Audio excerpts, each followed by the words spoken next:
What's brewing, coffee lovers? Welcome to the Caffeine Show. In this episode, we're going to be looking at the Philosophy of Coffee book by Brian Williams, a review of the Pascal Press, and then we cross to a parallel universe where Christopher Walken has branched out from his very successful acting career to pursue his true passion, creating artisanal coffee beverages. Be warned though, some of his creations are a little off-piste.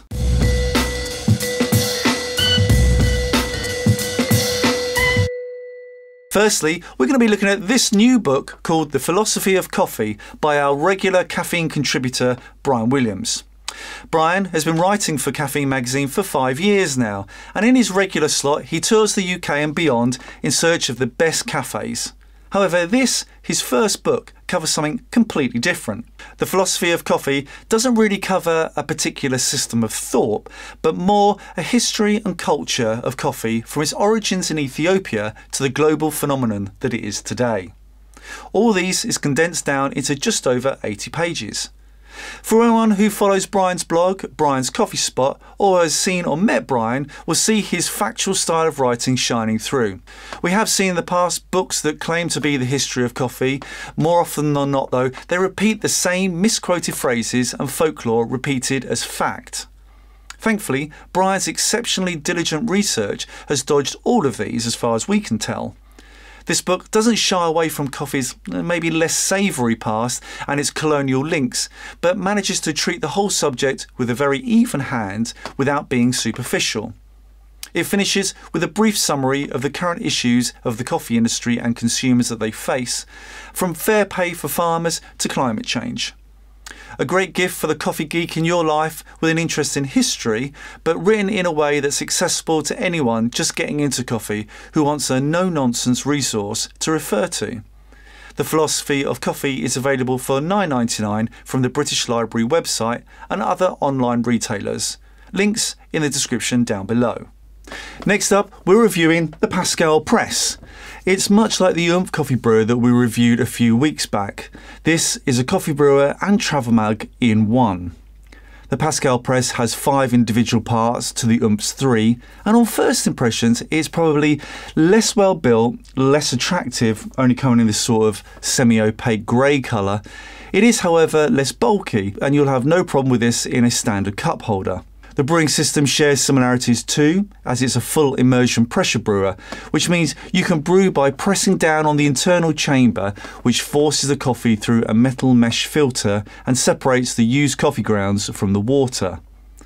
Unlike the Oomph, however, the coffee comes up through a central metal tube like a mocha pot, rather than round the sides. Again, like the Oomph, the Pascal Press was a crowdfunding success, achieving 150% of its funding goal in July 2016. So, what's the brewing experience like with the Pascal Press? We used our tried and trusted 60 grams per litre method, which was also the same as what they recommended in the instructions. This will, at a push, brew up to 400 millilitres of coffee. And it does the job pretty well actually. We did notice pretty heavy mouthfeel and even a bit gritty towards the end of the cup. But this was also present with the Oomph. Also, this felt a lot easier to push down than the Oomph did. One of the Oomph's features was this ability to re-brew the coffee if it was not strong enough. And again, we're able to replicate this with the Pascal Press by pulling back up on the chamber and getting the water to flow back down the tube. Although this is a travel mug, it won't keep your coffee as hot as an insulated mug, but it keeps your coffee pretty warm for a decent amount of time. You wouldn't want to brew coffee in this and then stick it in your backpack and go for a hike and then try and drink it a few hours later. It would be cold by then. You need a thermos or something similar to that. When it comes to cleaning the Pascal Press, it kind of edges out the Oomph as the plunger comes out of the centre and you can bang it out in the bin and it's very, very easy to clean. Not quite as easy as the AeroPress though. A little pro tip, once you've cleaned, store it dismantled as the rubber seals get very stuck when they're dry and it's very difficult to pull them apart. On the whole, it produces similar coffee to the Oomph, but it's a little bit more fiddly to assemble and use. Similar texture to a metal filtered AeroPress. Basically a very similar idea executed slightly differently. The Oomph is usually $39.99 down to $31.50 plus postage through their website. The Pascal Press here is $29.99 plus postage through Amazon. So again, very similar price at the time of making this video. The Pascal Press is actually from Canada, so buying direct is likely to be much more expensive. Links to the Pascal Press and the Amazon link are in the description down below. What do you think? Have you tried the Pascal Press? Have you tried the Oomph? Let us know in the comments down below.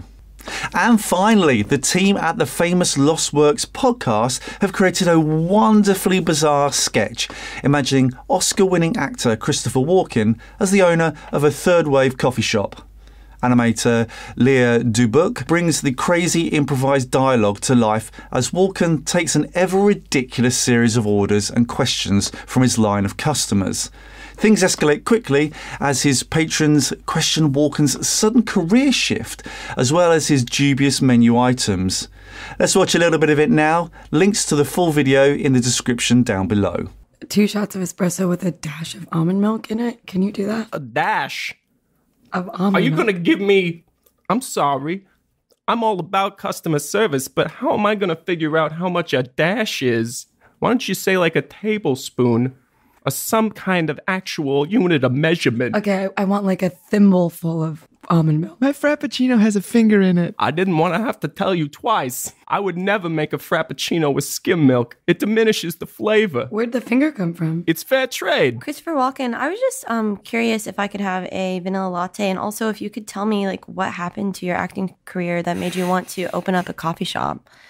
Where did the downhill start? So that's where we're going to end it. If you like this video and like what we're doing here, then please hit that like button. If you'd like to be kept up to date on these videos, then please click the subscribe button. You can also find us on social media at Caffeine Mag. And thanks very much for watching.